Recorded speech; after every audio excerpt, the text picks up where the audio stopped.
So it's been a while since I made a YouTube video. It's been a crazy year, as everyone knows. A lot of stuff's happening. But I recently traded my two pistols for a new pistol. I had a Car CW9, my concealed carry pistol, and I liked it. It was a pretty good pistol, but I noticed there's always like a misfire per mag, so I just wasn't very comfortable with that at all, of course. Then I had a Glock 22. This is 45 caliber. Loved it. Great pistol, good gun. A little cumbersome. I have large hands, but it pretty much did okay. But I kept readjusting my grip, and I put on the skater tape and everything, but it didn't seem to really help a whole lot. Could have been a training issue. Could have got used to it, but and then I asked some guys I know. It's like, what would you recommend? They recommend the Glock 17 or 19. Now, you get, I got a Glock 19, so I traded in two of them, and for like an extra $60 or whatever, I was able to pay it off. So I have a Glock 19 now. I really like it. It's a Gen 5. I put on the beaver tail just because it's something I like, something I used to since I was a kid shooting pistol. And really good gun. And this is basically my could be my new concealed carry pistol. And I think this is going to do nice. It's kind of beat up, a little scuffed up already. Not too bad, but a little bit. But I mean, you're not supposed to baby these, right? They're a working tool, and I'm really liking it. It's got a typical Glock trigger. It feels crisper than the old one, if that makes sense.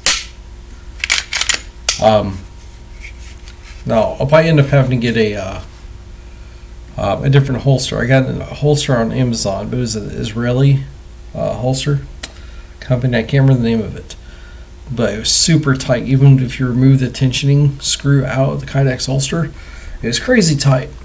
So I'm not sure if I'd recommend it because it's a pain in the ass to draw. Even you have to slam it in for the locking mechanism to engage around the trigger guard. So I don't know if I'd recommend that. So I might check out the Safari Land version or the Alien Gear. I've had their holster before and I really liked it. It was a really good one. So I might go that way. And then I got a new radio, walkie-talkie, Baofeng uv5r. And I'm new to this kind of thing, walkie-talkies. I'm used to get like a Walmart one or Gander Mountain or whatever, and you just hit the button and go. But this one's like a FM AM radio, ham, which I don't have a certificate for, so I can listen, but I can't broadcast.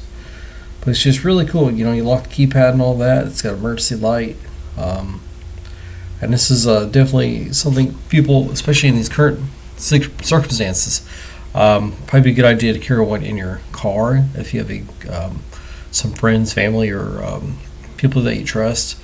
Have something like this so you can communicate with them. Hopefully they have a decent antenna. They're not too far, and repeater and all that stuff. I know nothing about radios. I'm still learning a lot about it. This is not what I usually get into.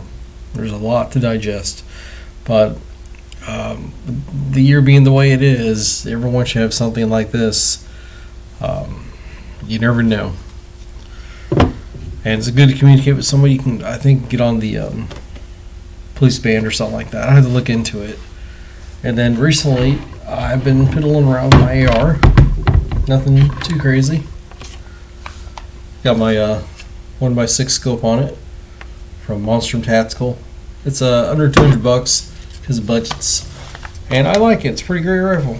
But the scope's pretty good too. I haven't really had any issues with it. Been shooting pretty straight. I'm using the, if you go to Appleseed, to website search for Appleseed targets, that'll fine tune your shooting pretty quick. It takes a lot of skill. I'm still developing. I always learn to become a better shooter. So I'm doing groupings like this, 25 yards, on a target that's maybe this big, and then the smallest targets go to about that big.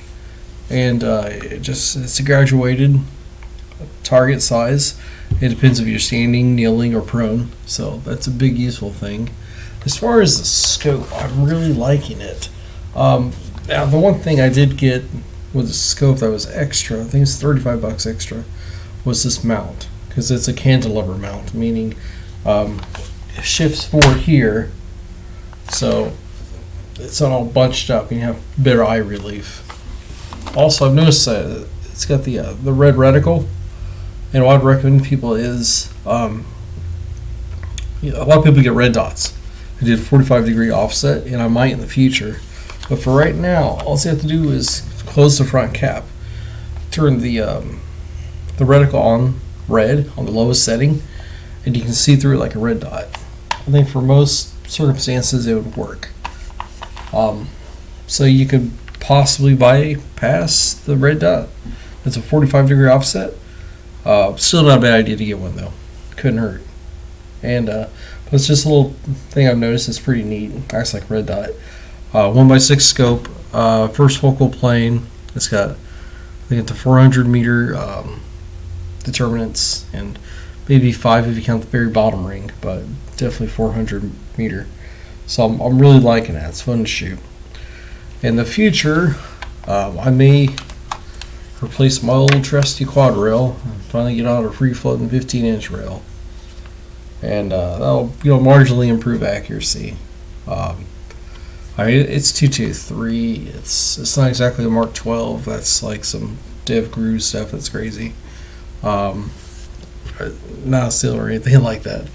But they know their shit, and I think a lot of people are going this way. I didn't mean to get on this trend or whatever. I was just thinking about it. I had a red dot with a 3x magnifier. It's had a red dot. I've had a dedicated 3x scope. And they're all pretty good, but it seems like they're only really good at one thing and not very good at much else. This one is more of a general purpose scope. So 1:6, you can see really. It's also got really good glass, not too bad. And it comes with a kill flash, so that's kind of nice too. And I really like it. Like, it does all kinds of stuff. When I'm shooting my targets, I usually set on 3x, so it's slightly magnified but all the way, and it helps me see. If you're gonna do like 1x, it's not true 1x, but it's real close. Like, I don't know, 1 1/4, something like that. And more like 1x is bright daylight out, and you can see your black reticle. It's a etched reticle, of course, so it's always nice to have redundancies. I think in the future, I'm gonna put on a rear front sight flashlight, maybe an IR designator. Because I've recently discovered Night Fox, I think is the brand, has a digital night vision scope for under $200. And you just flip down, runs off 4 AA's, I think. So that'd be awesome. But yeah, I'm really liking everything I got so far. Winter's here, so I'm wearing my brown camis and stuff like that from going outside in the woods. Kind of testing patterns out, seeing how it will blend in, that kind of thing. I'm having a pretty good time, actually. Ammo prices are crazy high, of course, so you do what you can do. Get ammo when you can. I usually hit up ammoseek.com, and it does pretty good. You just have to check it several times a day and just keep at it until you find a deal that you like. But it's going pretty good. Other than that, not much else to report. Hope everyone has a safe and happy Christmas if I don't see them or make another video before the end of the year. And a Happy New Year. Talk to you later.